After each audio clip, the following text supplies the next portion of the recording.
औज़ुबिल्लाहिमिनश्शैतानिर्रजीम बिस्मिल्लाहिर्रहमानिर्रहीम। आज मौलिक है 25 जनवरी 2025 को हम बीजेपी यूनिट द्रास के पूरे मेंबर्स और द्रास की पूरी आवाम की तरफ से एलजी लद्दाख और चीफ सेक्रेटरी लद्दाख, पुलिस के आला हुकाम, BJP state president, UT Ladakh के लेह के चीफ एग्जीक्यूटिव काउंसलर जनाब चीफ एग्जीक्यूटिव काउंसलर साहब, साबिका एमपी जनाब जमिया नसरीन नंगल साहब और डीसी करगिल, एसपी करगिल, तमाम के हम शुक्रिया अदा करते हैं जिन्होंने हमें आज जो है फायर ब्रिगेड की गाड़ी जो प्रोवाइड किया है, इसके हम बड़े शुक्रगुजार हैं। पूरे द्रास की आवाम की तरफ से बीजेपी यूनिट द्रास आपकी शुक्रिया अदा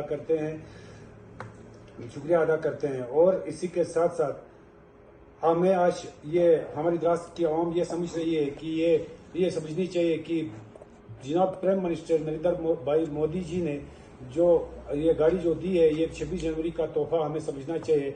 इसी के साथ साथ हमारे वाहिद साहब काउंसलर जो परसों मटाइन गए थे, मटाइन में उन्होंने ये कहा था कि ये जो गाड़ी है ये हमारे डॉक्टर आखुन जाफर आखुन सीसी करगिल ने हमें भेजा है। सीसी करगिल ने गाड़ी भेजने की बात छोड़ो, गाड़ी का आज तक कभी सीसी करगिल ने कोई हमारी गाड़ी के बारे में कुछ बोलना तो छोड़ो, गाड़ी की जिक्र भी नहीं की थी। जो कि सीसी साहब द्रास आए थे हमारे डिग्री कॉलेज में एलजी साहब के साथ, और वो एलजी साहब के साथ बच्चे की तरह साथ साथ रहते थे। जैसे ही द्रास की डिस्ट्रिक्ट का उस दिन जो जश्न था, जश्न में हम एलजी साहब और सीसी साहब आने पे पूरी द्रास की हमने वहाँ जश्न का हम लोगों ने वहाँ तैयारी की थी, जिसमें एलजी साहब आके हमारे जश्न में शामिल हुए और सीसी साहब को गवारा नहीं हुआ कि हमारे जश्न में शामिल होने का। वो खंडियाल मोड़ से वापस होते हुए करगिल चला गया। उसको ये गवारा नहीं हुआ कि हम द्रास की जश्न में शामिल हो जाए और द्रास की आवाम को मुबारकबादी दें। और उसके बाद शंकु के मसले में या चिकन के मसले में जो इन्होंने वहाँ पे मीटिंग जो की थी, वहाँ पे सारे काउंसलरों को बुलाया। उसको ये भी गवारा नहीं हुआ कि द्रास के लोगों को बोलूँ या द्रास के काउंसलरों को बोलूँ और वहाँ पे हम मीटिंग करें।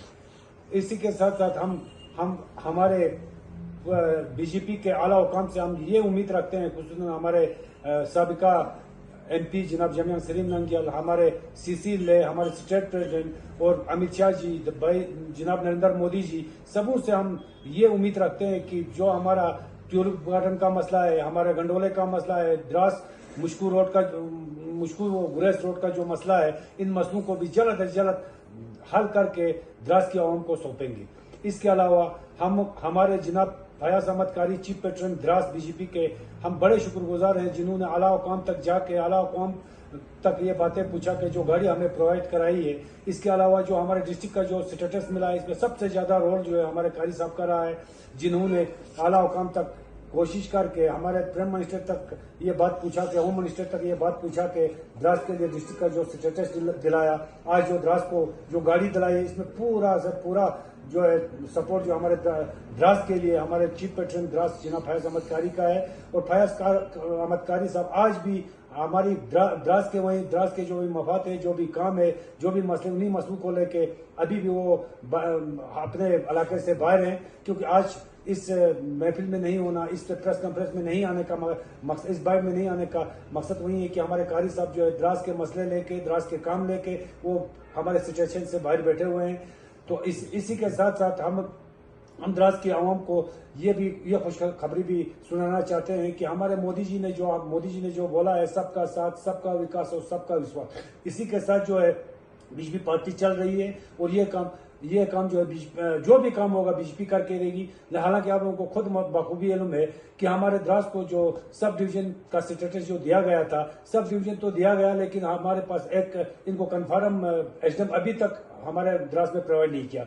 और एसडीएम का जो भी अमला हो, नीचे चपरासी तक का कोई अमला हमें नहीं दिया है। सब डिस्ट्रिक्ट अस्पताल तो बनाएगा, सब डिस्ट्रिक्ट अस्पताल में एक भी डॉक्टर हमारे पास सही डॉक्टर मौजूद नहीं। गायनोकोलॉजिस्ट से लेके डॉक्टर से लेके ट्रॉमा यूनिट जो बनी है, अब वो टूटने भी लगी है, लेकिन ट्रॉमा यूनिट को चालू नहीं कर पाए।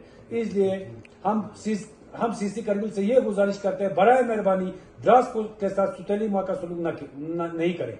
द्रास के साथ अगर सुतेली माँ का सलूक करने की कोशिश करोगे, हम आपको छोड़ने वाले नहीं है, हम आपके पीछे लगे हुए हैं। और हमारे द्रास के जो काउंसलर्स है, उन बेचारों को वो भी बेचारे हैं, क्योंकि उनको भी वहां उनकी कोई भी बात चलने नहीं दे रहे हैं। क्योंकि द्रास जो भी इनकी मीटिंगें होती है द्रास के काउंसलरों के बगैर करते हैं, द्रास के काउंसलरों को बुलाया नहीं जाता है। नहीं तो अफसोस का मुकाम है, संकू को एग्जीक्यूटिव दिया जा रहा है, संस्कार को एग्जीक्यूटिव काउंसलर दिया जा रहा है, चिकन को दिया जाता है। तो द्रास के साथ क्या है? द्रास को तोलिमा का शुरू क्यों है? द्रास के काउंसलर ले दे के हमारे 900 पे आगे 900 पे जो एक काउंसलर दिया गया है, हमारे 6-7 हजार पे 2 काउंसलर दिया है, 4-4 हजार पे एक काउंसलर है। तो एक को उन दो में से भी एक को कम से कम एग्जीक्यूटिव दिया जाता तो द्रास के काम वो खुद निकालते। हमें फिर चीफ एग्जीक्यूटिव काउंसलर को बोलने की क्या जरूरत थी? हमें सीसी को बोलने की क्या जरूरत थी? कल ही मटैन में जो आग लगा, मटैन में आग लगा तो हमारे किसी भी एग्जीक्यूटिव काउंसलर या सीसी को ये गवारा नहीं हुआ कि हम द्रास में जाएंगे, मटैन वालों का ये क्या मसला था, इनको क्या प्रॉब्लम हुई, इनके कैसे मुश्किलात है,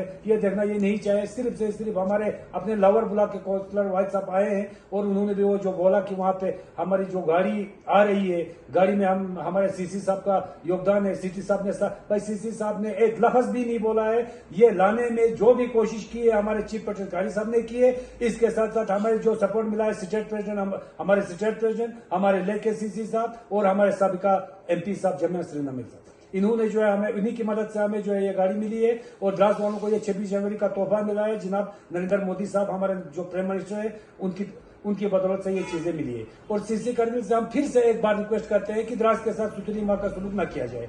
सिर्फ से उस दिन सीसी साहब ने हमें जवाब दिया कि भाई हमने इस गांव को ये दिया, उस गांव जिस भी गांव को दिया, लेकिन हमने संगरा को कितना दिया, हमें उसका जवाब चाहिए। संगरा को आपने जो 14-15 करोड़ रुपया जो सिर्फ एक ही गांव संगरा एक गांव को दिया है, तो आप खुद सोचिए कि द्रास में इतने हमारे कितने पोलिंग बूथ है ये देख लीजिए, हमारी कितनी पॉपुलेशन है ये देख लीजिए। पॉपुलेशन वाइज आप क्यों नहीं दे रहे हो? जो भी मतलब बचत हो गए वो पॉपुलेशन वाइज देना चाहिए वगैरह। हम अगर इसके अलावा अगर ऐसी चीजें चलती रहेगी हम आपको प्रोटेस्ट करते रहेंगे और हम पूरी द्रास की आवाम रोड में उतरने के लिए मजबूर है, क्योंकि कौंसल हिल कौंसल जो है द्रास के साथ नाइंसाफी कर रही है, द्रास के साथ